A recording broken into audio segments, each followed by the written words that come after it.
Hello and welcome to today's AEC Senior Executive Briefing for September 8th, 2022. My name is Greg Hart of PSMJ Resources, joined here by our own founder and CEO, Frank Stasiowski. Today we're talking all about mergers and acquisitions, and we have two great guests from two different sides of the acquisitive spectrum that'll have a lot of great insight on what they're doing, what they're seeing, what some of the trends are, and what is happening in mergers and acquisitions. Even if you're not actively looking to acquire right now, you never know when the opportunity might present itself, and that's even more relevant on the other side of the spectrum, where even if you're not actively looking to sell, you never know when that right opportunity will come along. So I'll introduce our guest in a few minutes, but it'll be a great conversation. With that, if you registered for today's live broadcast, you will receive an email from me within 24 hours with a link to the recording, as well as some other important notes and comments and information and resources. So keep an eye out for that. If you have any questions, and I'm sure you will, during today's discussion, feel free to put those in the question and answer panel on the console of your screen. You can also enter any comments or whether you agree or disagree with anything that we talk about here in the chat panel that is on your screen as well. With that, I want to get things started. Frank, it's been a while. How you been? Pretty good. Thanks. Happy fall. Yeah. Thanks for joining me here. So, Frank, we're still hearing all this talk about recession, and you and I are always exchanging emails about the latest headline on inflation and the housing market and how that's going to impact this industry. What's your latest from being out and about and on the road? What's your latest take on where this industry is going as we? Well, there's a lot happening, obviously, and by the way, I say happy fall, but about 2/3 of the country is over 100 degrees today, so it's not yet fall for those guys. Anyway, we're going to be approaching the active kind of end of year session of construction sites and what's going on, and we look at this economy and we look at the increase in the interest rates, another increase coming this week, stuff like that happening. So there's an awful lot happening. In general, I would say, there's an anti-private business administration in Washington. So we're seeing a shift toward more government spending, obviously in infrastructure and energy and renewable energy and sustainability. So everybody's loving that conversation right now and moving toward those things. And private sector is kind of getting a little more cautious. We're getting more cautious with the developers. The housing is getting a little more cautious. Everybody's a little nervous about what might happen over the next 6 to 8 months. There are things in the news about global recession now. You hear Putin talking about shutting off energy in Europe and having food lines come up, and all kinds of impacts of that over the course of the winter. So uncertainty is the thing that I'm seeing out there right now. People are a little nervous about the uncertainty going forward. I think everybody I talk to around the country, and I've been around quite a bit here this last few months, they're all curious about what will happen in November with the elections, to see whether or not there's a movement back toward the right, whether some of these programs that are multi-billion-dollar spending programs will impact architects and engineers. And obviously, all our surveys, Greg, the interesting thing is that everybody's still busy. And the biggest need that everybody has still is finding more people. So we're still sitting in a buoyed position based on the last 2 years worth of backlog that still hasn't been worked off. And I think we're seeing that out there. Our training programs are booming. Merger and acquisition is booming. So let me move to that a little bit. And I think what we're facing right now is a time when I see growth in the face of a questionable economy. So how do you grow your firm in the face of a questionable economy? I don't call it a recession. I don't call it a depression. I call it questionable. The last 2 years have been just boom times. No downturn, no thinking of downturn, no anything, but just get more work and turn away work because you can't get it done. Now we're facing a more normalized kind of an economy, which is questionable. And merger and acquisition certainly is a topic that we're going to talk about today. Most firms, whether they're acquiring or whether they're being approached to be acquired, are in the topic of discussing this at the executive level. Even the 25-person firms are saying, should we position ourselves to be acquired, or should we start acquiring? So everybody's had the discussion. And I think what you're going to see today in this conversation with these two, great friends and great people who have participated in this merger and acquisition activity over the last 20 to 30 years is there are going to be some questions that I think we need to discuss, debate, and have answers to. One is, how big is big? Another is, how do you control culture when you're growing? How small is small? Am I too small to be acquired? What happens when you become a monster firm? How big can AECOM get, for instance? How will the cost of capital impact merger and acquisition?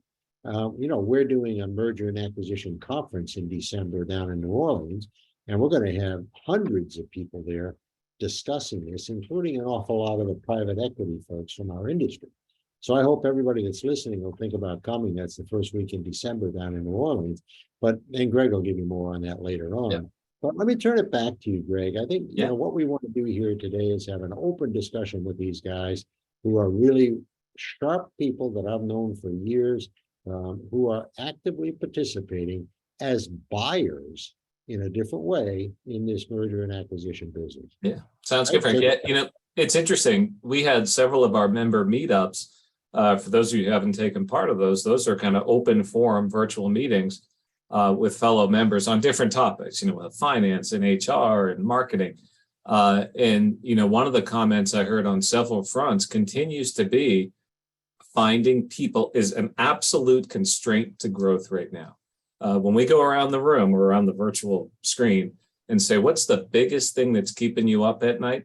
And there was a fellow yesterday, municipal engineering firm. He said, finding people. I just can't get the work done because we don't have the people to do it. And again, that's a municipal firm that's going to be feeling the windfall of the public infrastructure spending whenever that gets released. Obviously, one of the questions we just got, any news when the infrastructure money will be available to states? Still a ton of red tape, and some of that is out over 5 or 10 years. And I don't know if anybody has the crystal ball on that quite yet, but this member was saying that even without that, he is absolutely strapped. I mean, not just that whole kind of age-old saw of finding people, that's our biggest challenge. This is an absolute constraint to growth. So certainly that's something that more and more firms we're hearing, even on the buy side, and this is something you didn't hear that much of 5 or 10 years ago, looking to acquire just to get talent.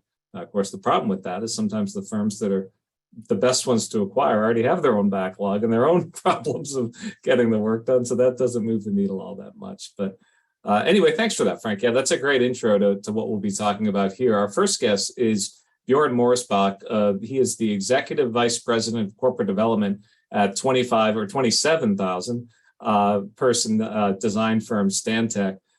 Bjorn leads Stantec's acquisition program, has been involved in more than 100 acquisitions in his career, and always brings a lot of great intel and insight on what's going on. So Bjorn, thanks for joining us today. Thanks for having me, Greg and Frank. Always a pleasure to talk about stuff that I love talking about. We appreciate that.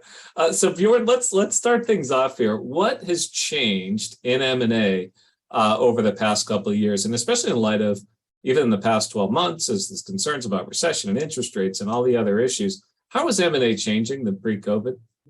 Yeah, I think look. I think if you sort of look back, I think our industry for a couple of decades has been full of a lot of consolidation. M&A has been a pretty big part of what's happened, but I do think it's really accelerated in the last couple of years, and there's a few drivers to that. And I think if we go back to the COVID pandemic, which I think was an interesting watershed moment, activity was really high, drivers were good for our industry, and then all of a sudden you get sort of this black swan come in there and really change the environment, right? So I think there was a period of about 3 months where everybody was trying to figure out what the world looks like and what's happening, hunkering down, seeing if we need to constrain costs and stuff like that. And then all of a sudden, the space just exploded because our industry proved to be very resilient. It proved to actually benefit to a large degree from the pandemic in terms of cost savings and continued work. So that was a really interesting dynamic, and everybody scurried around and learned to use digital technologies and stuff like that to do things remotely. And what we saw over the last couple of years is probably unprecedented levels of consolidation in our space. And I think that's driven by, some real big market drivers. There's been the underinvestment in infrastructure forever, and government started spending on that now. There's obviously a massive drive towards dealing with environmental issues. So it's climate change, resiliency associated with that, ESG, whatever kind of like way you want to define that. Yeah. That's really driven a lot of interest in our industry.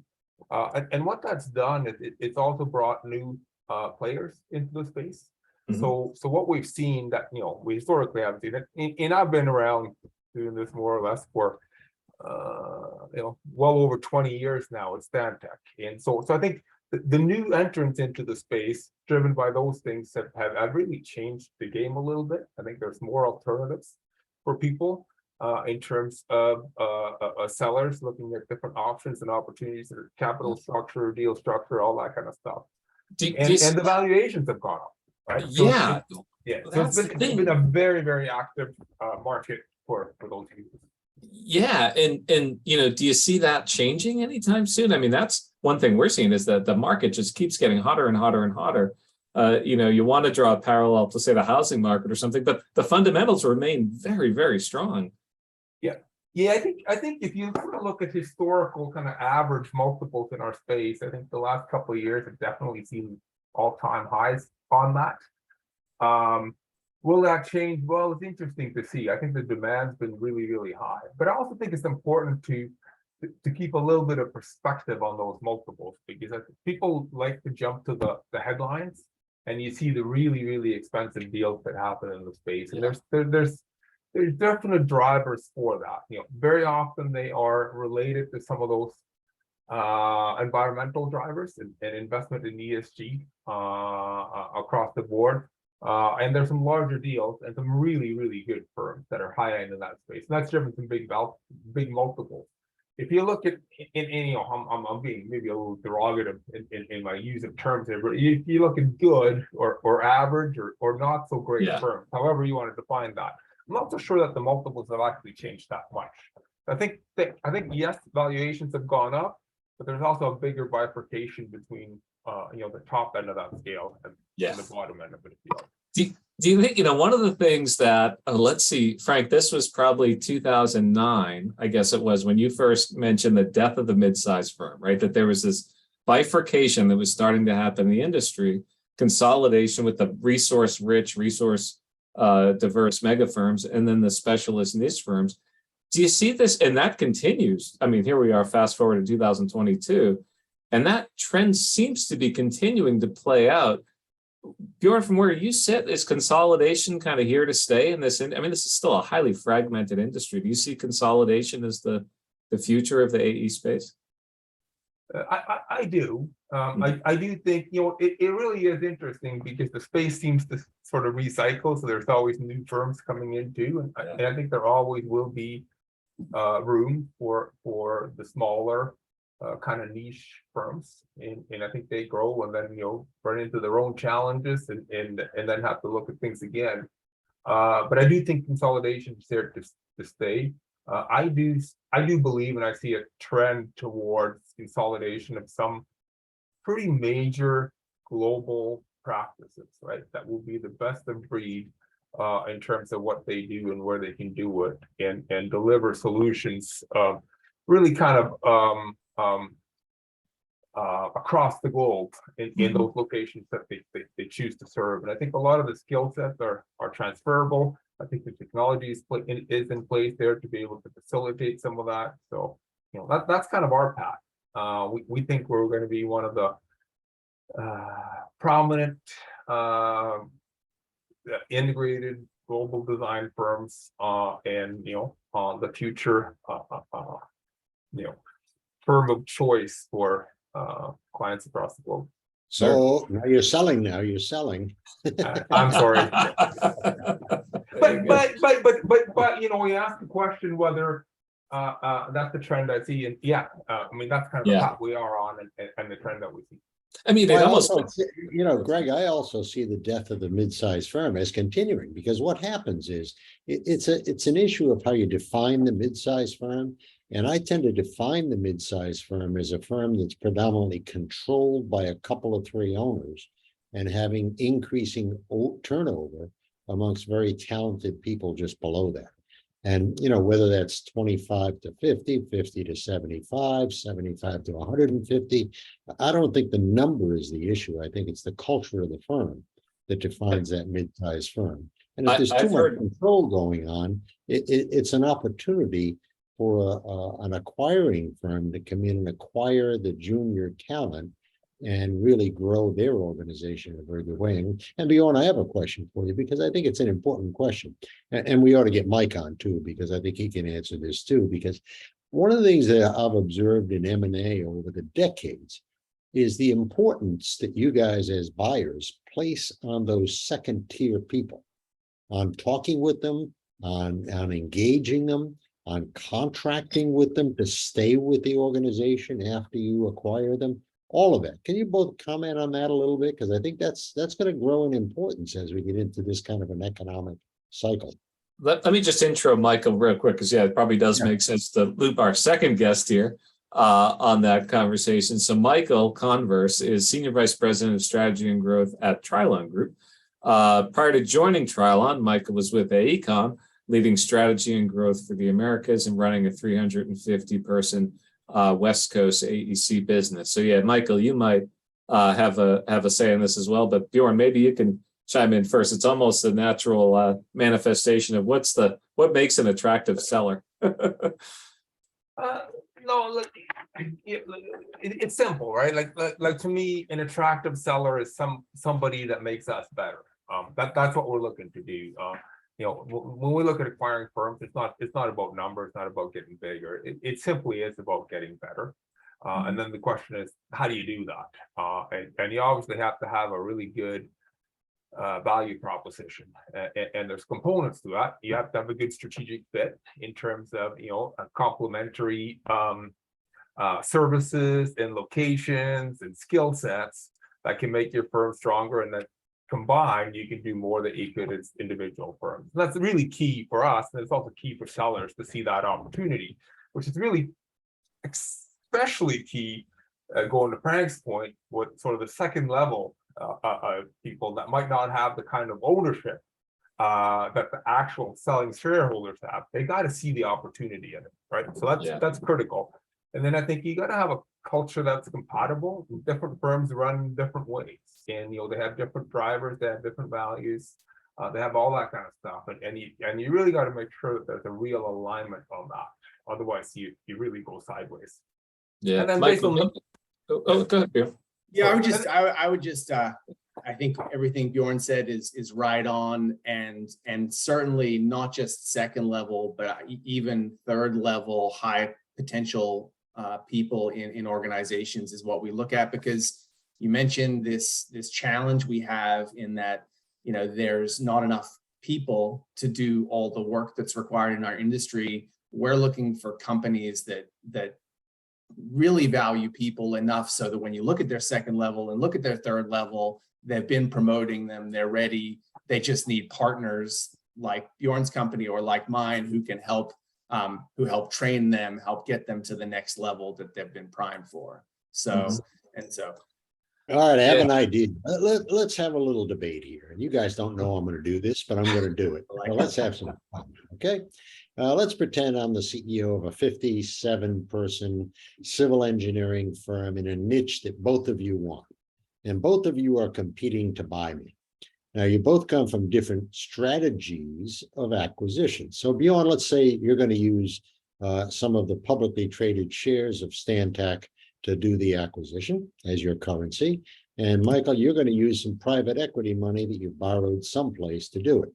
Why should I choose either of those? What's the competition? Tell me what's the advantage of going with you, Michael, when you're using cash and private equity versus going with Bjorn, who's giving me some shares of a growing public company.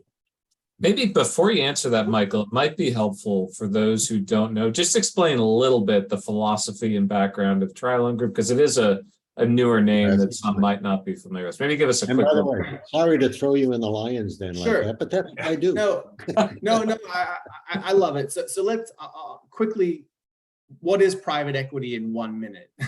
Private equity, it's just funds from high net worth individuals, from university endowments, from pension funds, those kind of large pools of money. They're gathered together.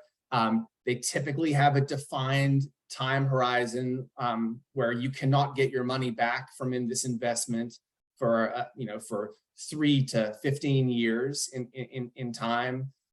You have everything from early stage investment, which I'm sure you've all heard of, venture capital, all the way through growth investment to middle market to mega funds. And there's thousands of private equity firms trying to deploy this investment capital and find the best companies and get the best return. So that's a little bit of why you have all different kinds of private equity firms within that. Then people who are looking, they might have a strategy to help grow companies. They might have a strategy to help make them more efficient. We at the Trillium Group have partnered with Alpine Investors. They are a growth investment firm, so they look for smaller firms to partner with to help. We will acquire them. We will roll over some ownership to those partners, and then together we look to grow those companies over that 5 to 12 year period, so that when we recapitalize at a future stage, we've increased the value of the company. Alpine Investors makes money. Trillium shareholders like myself, as well as the CEOs and second and third level employees of these companies, make money too. So back to the initial question, why would a company, why would a 57-person engineering company want to partner with a firm like Trillium? For us, it's about, we have a way to help you get a great valuation, because we're looking to reward you, fairly for how you've performed.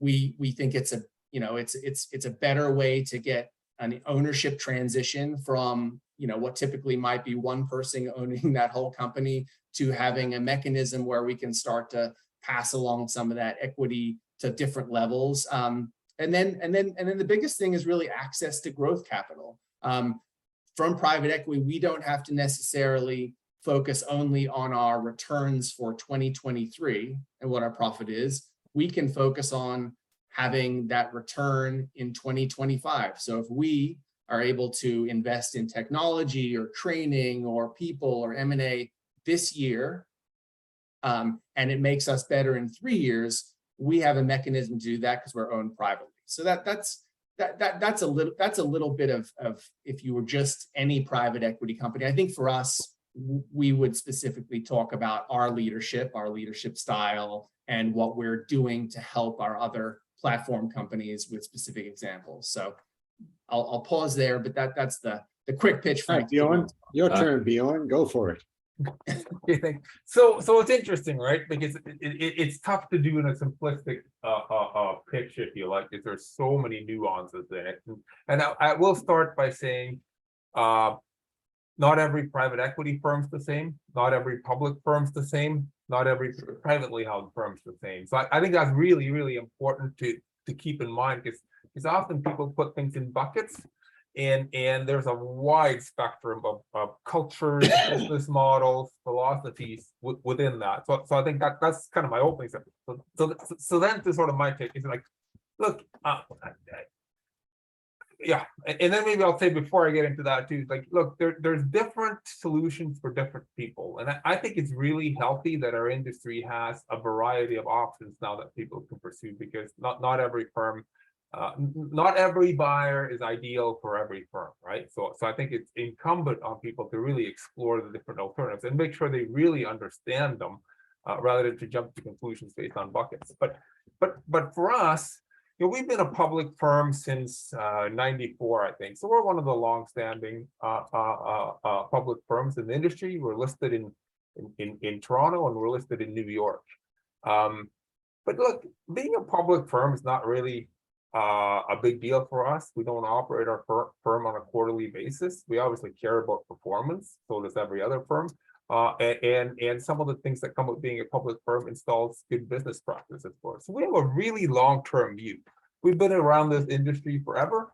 We're going to be around this industry forever.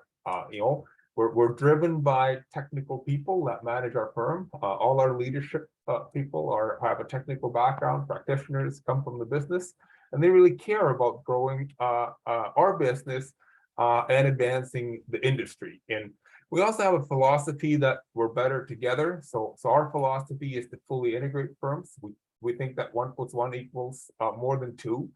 That's a big part of the driver for what we do. So we really do bring people in, and we want them to be part of the organization. And we want to provide more opportunities to employees and more services to clients, and in turn, earn returns to our shareholders that way.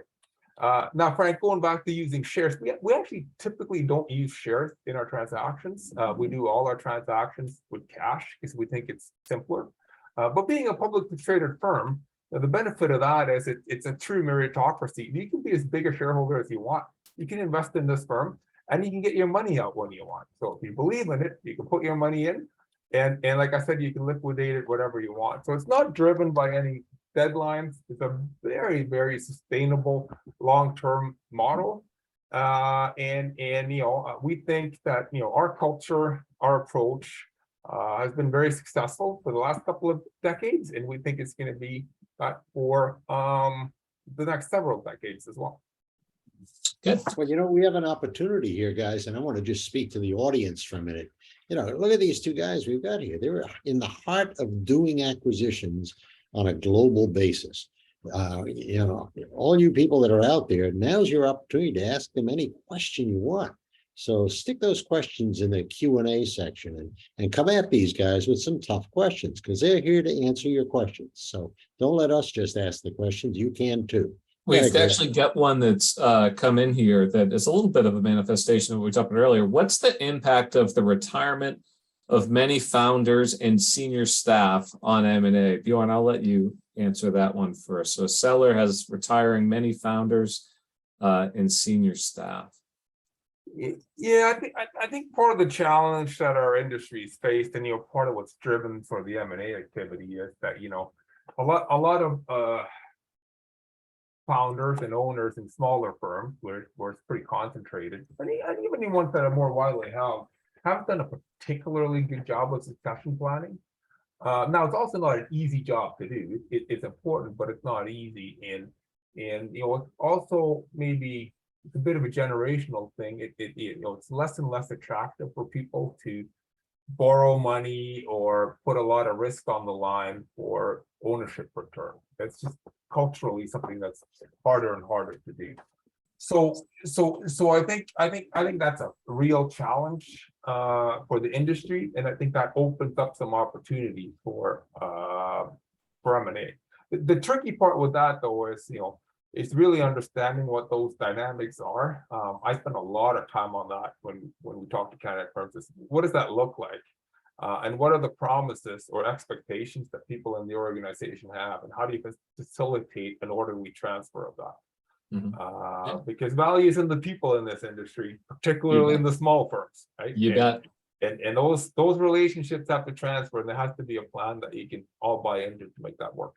Yeah. Michael, how have you been dealing with retiring shareholders? Is that something you've encountered? How do you deal with it? We've definitely encountered it. And I think we just look to have an open conversation where we truly understand people's expectations, because there's no wrong answer. If someone is ready, COVID delayed them retiring, and they want to transition things quickly, or they have 3 to 5 years left, but they don't want to necessarily be doing performance evaluations and payroll and whatever they've been doing. Can we put them in a higher use spot?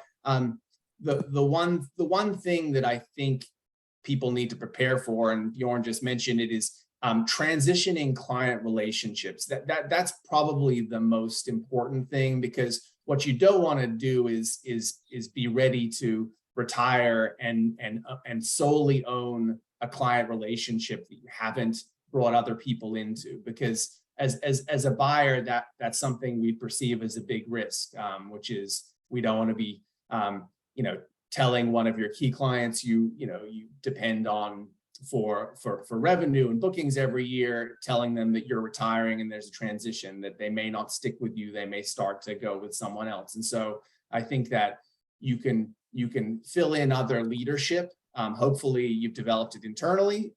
In some cases, you can bring it in externally from a strategic firm or from other talent pools, but the client relationship transition is important.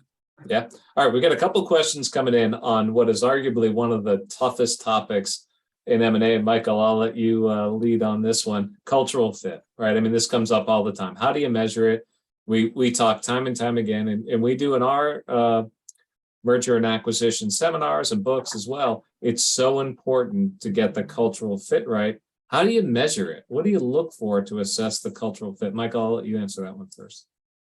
Well, for us, it starts in the management meetings during diligence, and we want to look for, we're looking for people who really care about their partners below them. So they're asking the right questions about, how we're going to advance and invest in their talent. We're also looking for, frankly, for people, founders and owners that through the process start to bring in some of their second and third level leaders into those meetings. So we're not there, those second and third level leaders are not going to hear about a deal, an acquisition on day one. They're going to hear about it and have questions answered before that deal is closed. So we look for that kind of inclusivity. And then frankly, where we through the diligence process, which is it's not that fun. I mean, it's a short duration, but let's face it, it's going into your closet for receipts. It's having to answer questions sometimes from bankers that you're not sure, why they're asking. During that stressful period, we're working with those leaders and seeing how they react, and are they team players, or do they treat other people well? We do all that. We also hire third-party consultants to speak to clients and employees to get a sense of, are we seeing this from all sides? Do they have a good sort of 360 view on how they treat employees and how that is? And frankly, I guess when you get into this, go ahead, Frank. Yeah, I was going to say, how do you measure success? I have my own definition, but how do you measure that you have succeeded or failed at kind of merging these cultures? How do you measure that? Well, we don't look to merge cultures in the same way that some bigger firms do, but the way we measure it is through people staying with the company. That's it. Staying with the company and advancing people through the company. And 2, cross sales. Are we starting with the different partners at these family of firms we have, and are we starting to have these different people bring each other to their clients to help sell, to turn around and say, hey, we've got this piece of engineering work or survey work, can you do it? Once you start getting that level of trust and respect for your partners internally, where they're trusting with clients and project work, you have cultural fits. So those are the 2 areas for me. Good. Bjorn, go ahead, Frank. I was going to say, Bjorn, how do you measure success? Here we go. Yeah, look, it's an interesting question, right? Because we get challenged on that all the time, and it's actually hard to do. My best answer is, when you sort of look at it, you know it when you know it, because we actually do fully integrate our firms. So we do like to sort of bring everybody together and become a stronger firm. And, that takes varying degrees of time, right? But we measure it the same way as Michael. Obviously, we kind of look at financial performance, and we look very heavily on organic growth, right? Combined organic growth. That's really, really important. The problem is, when we bring people together, it becomes really blurry after a period of time. It's okay for the first few months. You can sort of like break it up and do it. But at some point, you get there going like, why are we trying to measure this? Because what we're trying to measure is totally counter to what we're actually trying to achieve, right? We're trying to bring people together to collaborate to do bigger and better things. And now we're spending all our time trying to break it down and see how well we did. So that, so that's kind of back to my, okay, like if it feels like it's too blurry and it's too hard to do, and people are around, they're happy, and we're winning a bunch of work, that's a success. Yeah, well, that's why my definition is even simpler. I think I like to look at firms 2 years after the deal, ask the players that did the deal, would you do it again? And if the answer is yes, it's successful. If the answer is no, then it's not, really. Yeah. No, it kind of is as simple as that, right, Frank? Yeah. Like, and like I said, when you do that, you just know it. Yeah. Sure. And now we got a very good question coming in right now that I've hit when I've dealt with merger and acquisition. It's about ESOPs.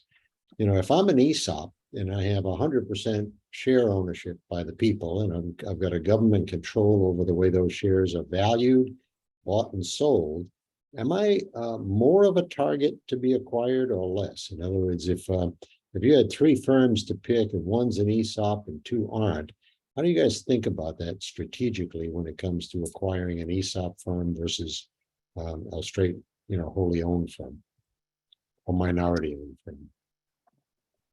I can start on that. And I think we have acquired an ESOP firm, so we certainly firms? do it.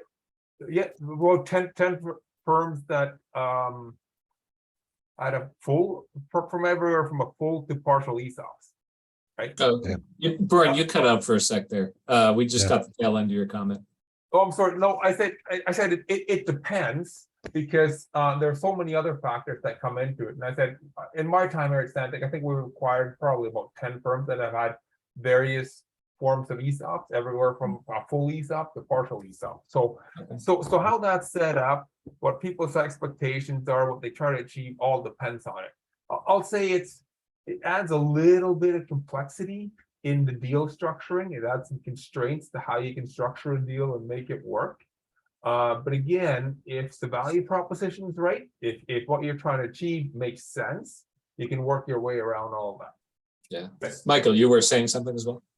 I agree. It adds complexity, but if it's a good firm, we've already this year we acquired a firm that was an ESOP, and we're willing to go through that process. One thing I like about ESOPs is I like the idea that there's a strong ownership culture in place, and that that the managers have cared about people in that way. So I think it's a good indication of the firm culture, but it is complex, more complex from a deal standpoint, like Bjorn says. So another question that's coming in, and this is sort of the opposite of what we were talking about earlier, almost how small is too small? So 6-person architecture firm, take it or leave it. Is that too small? Where is too small? Talk a little bit about that. Ooh. I can start. Don't all jump in at once on that one. Okay. I think that six gets pretty small, because let's face it, there's some effort and cost to diligence, where at that size, it really cost the same as maybe acquiring a 50-person firm. And so you're going to find, I think, private equity and strategic buyers who are going to want to do one 50-person firm versus the same effort for a person, a firm of 6. And so I think that, for us, there's probably, an EBITDA number and a people number that probably equates to closer to 20 people, where underneath that, I think we could be creative in terms of mass hires with signing bonuses and things like that versus an acquisition. I don't know, Bjorn, what are your thoughts? No, look, it very, very similar, Michael. I like to say that we're size agnostic if it makes sense, but when you get to that small, I actually don't think it makes sense to talk about it as M&A anymore. We would think of it more than because at that size, everything's tied up in one individual, really. This might have been the best. Hold on one second, Frank. We might have just made a deal? Because another commenter just chimed in and said, "Send me the six-person architecture firm." So this might have been the best senior executive Yes. briefing. And look at, I think that's true, right? Like, I mean, there's different opportunities for different firms, and you know, we see greater opportunities in doing other things. That's not to say that that's bad. Yeah, It's sure, just you bet. different. Well, I was going to say there's another possibility too, and that is if I own the patent on a biotech laboratory design globally that you want, then suddenly you don't look at me as six people, you look at me as the value of the patent. Yeah. Yeah, that's All right, right. we gotta Yeah. go. We gotta go back to culture for a second. Another question came in that, Frank, this might break your test a little bit. Am I understanding correctly? The only way to understand if the acquisition is a good cultural fit is after the deal is done. What could be done before the acquisition to better? Now, Mike, you talked a little bit. Maybe you can expand on that before the acquisition to see if it's a go or no go from a cultural fit. Well, I mean, it's as simple as spending time with each other. What we'll do with not just with owner founders, but with second level leadership is we'll allow them to talk to, not allow them, we'll encourage them to, to talk to other founders and people who have partnered with us to see, like, are we doing what we said we did, we're going to do? Has anything changed? What's it like? So that's the best, that's the best indication, but it's not that scientific. I guess just like any of us, if you're going to buy that 6-person firm, you want to go and talk to as many people at that company as you can to understand, how they feel about it, and how it's performing with them. Are they likely to stay? So we allow that through that process, both conversations with us, with their future supervisors, with their future peers, those conversations. Do you use psychological tests, things like Harrison assessments, or any of the others on any of the mergers you do? We don't, but what we'll do sometimes with senior leadership, and this is at the senior level, if we'll have multiple interviews from people within Trillin partner companies, within Alpine, which are they're not tests, but they're all just conversations to understand, how they feel about their company, their own careers, the trajectory. If we get any red flags in those interviews about the people and the culture fit, we will then probe on it. And so we do have some talent professionals in the Alpine family who can also interview them and test them on certain areas, such as desire to collaborate, motivational leadership, all that kind of stuff. But I think it's pretty logical. If a lot of times you get some pretty good, if you're looking and writing it down, you get some pretty good indication of what people are like pretty early and what they're going to be like to work with. And so we are very, we say, politely no to hundreds and thousands of firms, and there's firms that say no to us for similar reasons. They don't like our style, and there's not a fit. Yeah. Do you use any sort of tests or anything like that? No, we don't. We've talked about it, right? But it's awkward to do, to be honest.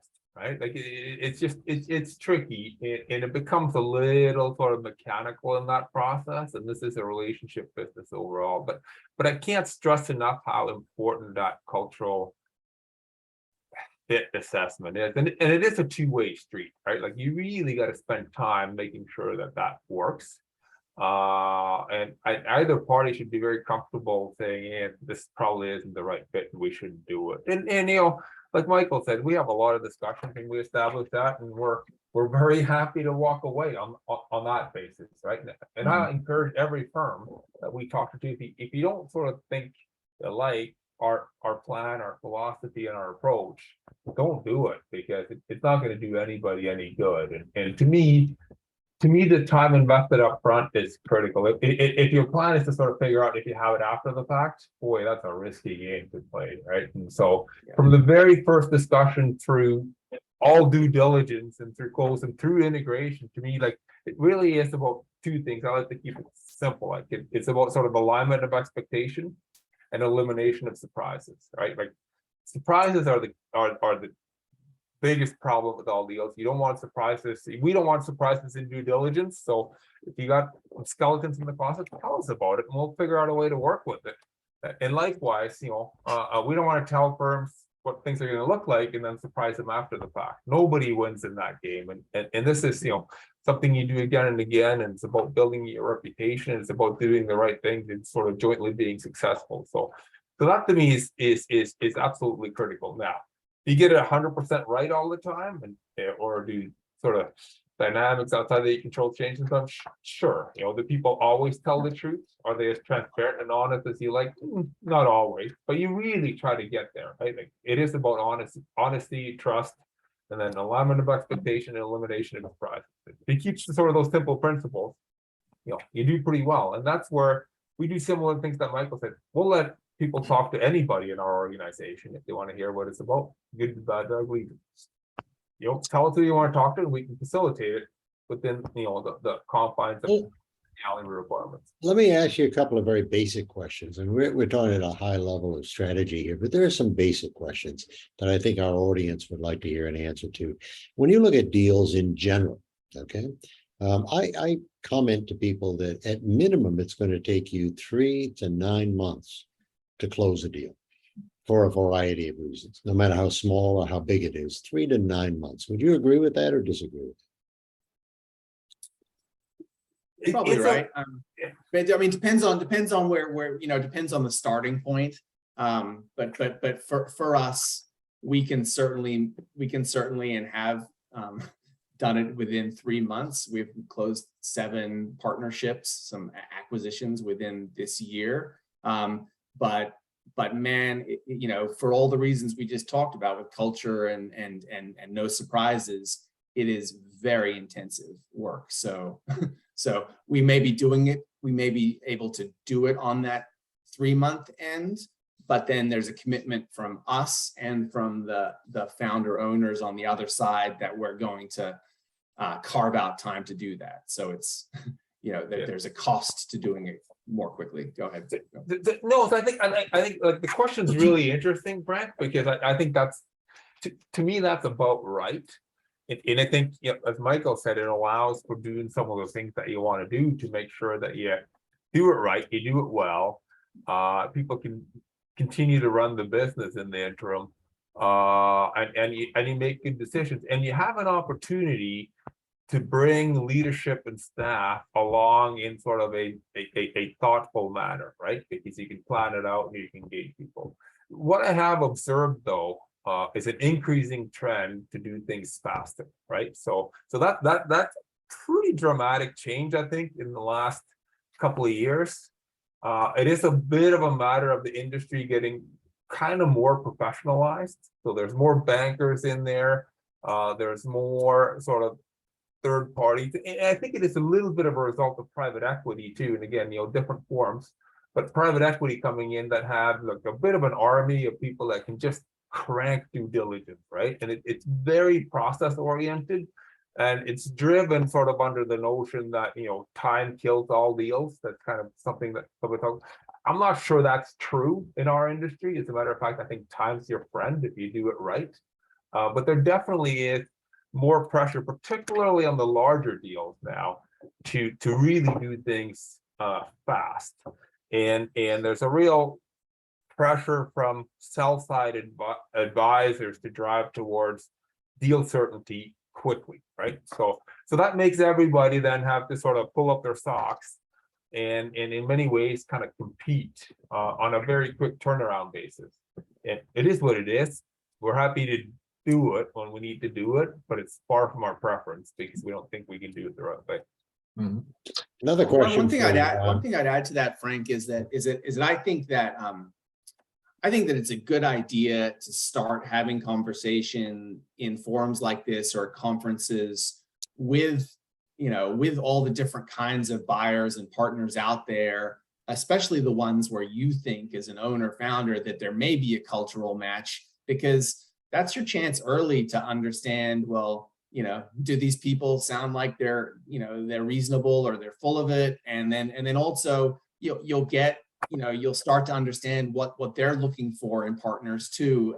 If you have a desired set of buyers or a small set of buyers that you'd be interested in partnering up with.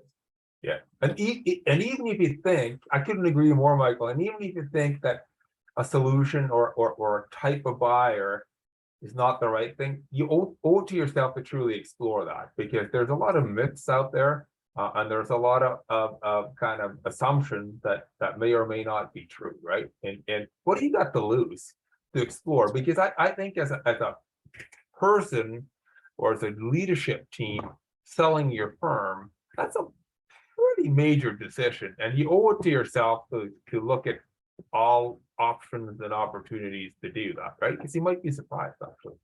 You bet.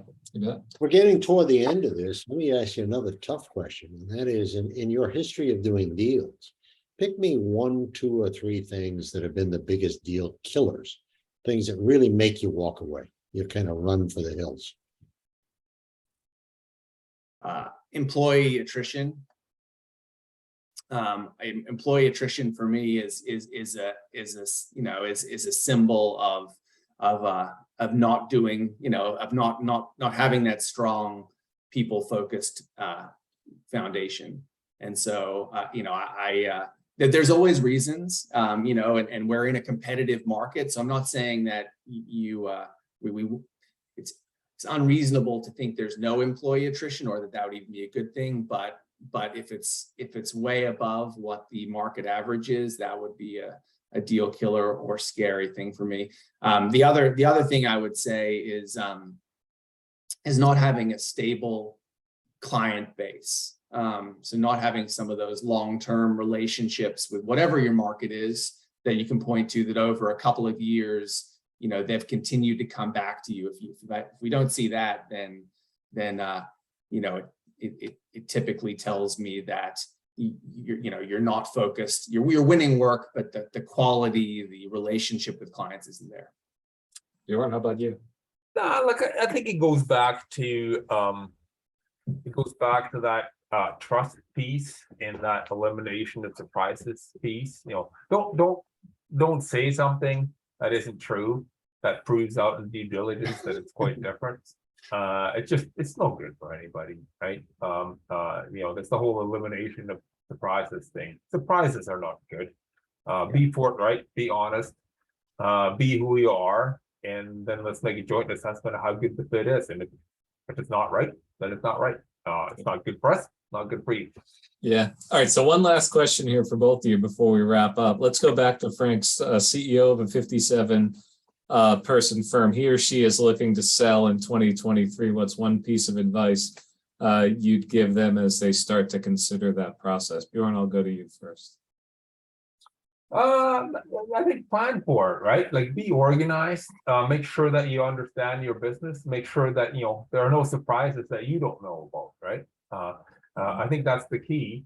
And then go out and explore what your options are and what the best fit is for you, your leadership, and your people, and will sort of make you most successful in the future. Sounds good. Mike? If it was me, I would get professional advice for the part that is, your financial health, your story, because I don't think it would be a good use of my time, and I would focus on making sure my talent and my clients and projects were right. So similar to Bjorn, but I'd also get that professional help, because sometimes you're going to get an answer early from that professional support that you weren't expecting, and it might take you a year or 2 years to get something in order that's going to increase your valuation. And I would want to know about that early while not deflecting my time from what's most important.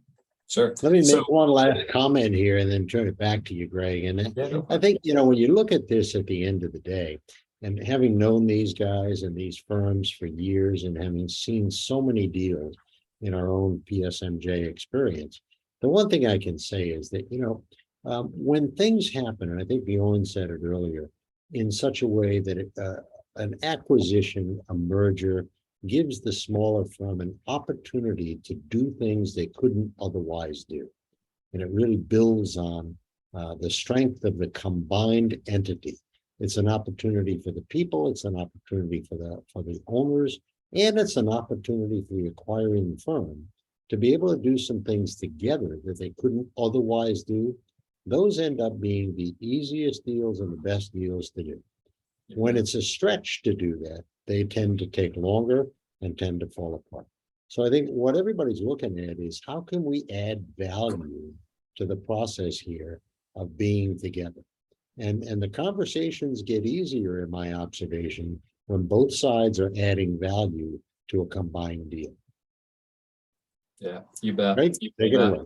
Yeah, thanks, Frank. That's a great way to wrap it up. So, as I mentioned at the outset, Michael and Bjorn are both speaking at our AEC Mergers and Acquisitions Summit, which is December 1st and 2nd in New Orleans at the Royal Sonesta on Bourbon Street. I'll include a link to that in the follow-up email. You can also check us out at psmj.com to get more information on that. Michael, Bjorn, Frank, thanks so much for joining us. Lots of great discussion. Thank you, guys. And thank you, everyone, for joining us. Have a great rest of your day. Take care. Look forward to Thanks seeing you for in New having us. Orleans. You bet. Sounds great. Likewise. Take care. Cheers. Bye.